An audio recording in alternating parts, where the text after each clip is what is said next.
Plane ক্র্যাশের খবর জানতে পেরেই দীপা চলে যায় এয়ারপোর্টে। আর সেখানে গিয়ে সূর্যকে বসে থাকা অবস্থায় খুঁজে পেল, কিন্তু সোনার খোঁজ কোনো মেলেনি।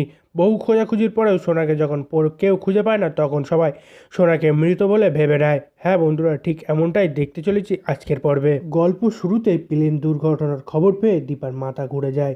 রূপার মুখে শুনে সে এক মুহূর্ত দেরি না করেই বেরিয়ে পড়ে এয়ারপোর্টের দিকে। মনটা তখন সূর্য আর সোনার কথাই ভাবছে। না, কিছুতেই হতে পারবে না, আমি ওদেরকে হারাতে পারবো না। গাড়ি চালাতে চালাতে সে শুধু প্রার্থনা করতে থাকে। এদিকে এয়ারপোর্টে পৌঁছে দীপা ছুটে যায় ইনফরমেশন ডেস্কের কাছে। কাঁপা কাঁপা গলায় জিজ্ঞাসা করে যে ফ্লাইটটা ক্র্যাশ করেছে সেই ফ্লাইটের প্যাসেঞ্জার লিস্ট, আর কে কে বেঁচে আছে, কারা কারা জীবিত আছে। সামনে থাকা অফিসার কিছু বলতে যাচ্ছিল, হঠাৎ দূরে দীপার চোখে পড়ে এক পরিচিত মুখ। সূর্য, হ্যাঁ সূর্য। চোখে ধুলো, মুখে ঘাম, কিন্তু বেঁচে আছে। এই দৃশ্য দেখে দীপা ছুটে যায় সূর্যের দিকে। সূর্য, তুমি ঠিক আছো বলেই দীপা সূর্যের গলা জড়িয়ে কাঁদতে থাকে। সূর্য কিছু না বললেও দীপাকে জড়িয়ে ধরে। এদিকে কুন্তলা আর উর্মি খবরটা পেয়েই ছটফট করতে শুরু করে। এই মেয়েটা আবারও সব কিছু ঠিক করে ফেললো, আমাদের নানান রকম প্ল্যানিং সব কিছুই ফেল করে দিল। তখনই দীপা সেখানে পৌঁছে যায় আর বলে, বিনা নোটিশে এভাবে নিলাম করা যায় না। তখন সেই লোকগুলোকে বলে ওরা টাকা ধার নিয়েছিল। দীপা বলে, আপনি আমাকে আইন শেখাতে আসবেন না। এরপরে যখন তারা লাবণ্যের ছবি বিক্রি করার চেষ্টা করে, তখন দীপা আকাশে গুলি চালিয়ে তাদেরকে সেখান থেকে চলে যেতে বলে। তখন সেই লোকটা বলে, আমরা চলে যেতে পারি, কিন্তু আমাদের 1 কোটি টাকা লাগবে। তখনই দীপা বলে, সেই টাকা আমি আপনাকে দিয়ে দেবো। কুন্তলা পিছনে দাঁড়িয়ে সব কিছু দেখছে আর ভাবে, দীপা তুমি সব কিছু ঠিক করতে পারবে না, পারবেই না কখনো। এর প্রতিশোধ আমি তোমার থেকে নেব।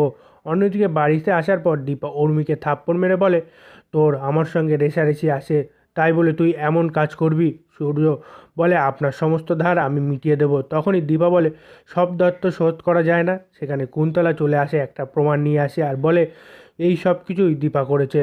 তারপর টিভিতে একটা ভিডিও দেখায়, যেখানে দীপা সেই ফাইন্যান্স কোম্পানির ম্যানেজারকে টাকা দিয়ে বলছে কিছু একটা কাজ করার জন্য। দীপা বলে, আমাদের সব কাজ তো ওরাই করে। তারপরে সেই লোকটাকে কুন্তলা নিয়ে চলে আসে। সেই লোকটা সবার সামনে বলে, দীপা ম্যাডাম আমাকে বলেছিল উর্মি ম্যাডামকে প্রপার্টির কাগজে সাইন করিয়ে টাকাটা দিতে। কথাটা শোনা মাত্রই সবাই দীপাকে কথাটা শোনা মাত্রই সবাই দীপাকে অপমান করতে শুরু করে। তখন সোনা বলে, তুমি এই মূল্যে বাড়িতে ঢোকার চেষ্টা করেছিলে। তারপর দীপা সেখান থেকে চলে গেলে সোনা বলে, আমি বাবাকে নিয়ে চলে যাব বিদেশে।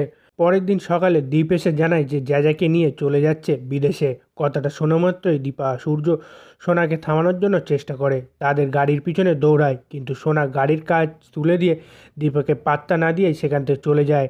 নিরুপায় হয়ে দীপা মন খারাপ করে ঘরে বসে থাকে। তখনই রূপা ঘরে এসে দীপাকে খবর দেয়, সোনা আর সূর্য যে প্ল্যানে করে যাচ্ছিল সেই প্ল্যানটি মাঝাকাশেই ক্র্যাশ করেছে। কথাটা শুনেই দীপা বলে, আমাদের গল্প যদি শেষ হয়, এমনটা হওয়ার ছিল না। আমি ওদের কাছে চলে যাব, আমি এখানে বসে থাকবো না। এরপরে দীপা একাই গাড়ি নিয়ে সেখান থেকে বেরিয়ে পড়ে। বন্ধুরা, এই ছিল অনুরাগের ছোঁয়া ধারাবাহিকের আজকের নাটকীয় গল্প। তোমরা কি চাও দীপা এবার সূর্যের মন জয় করুক? কমেন্ট করে জানাও। আর আমাদের ইউটিউব চ্যানেলটি সাবস্ক্রাইব করতে ভুলো না।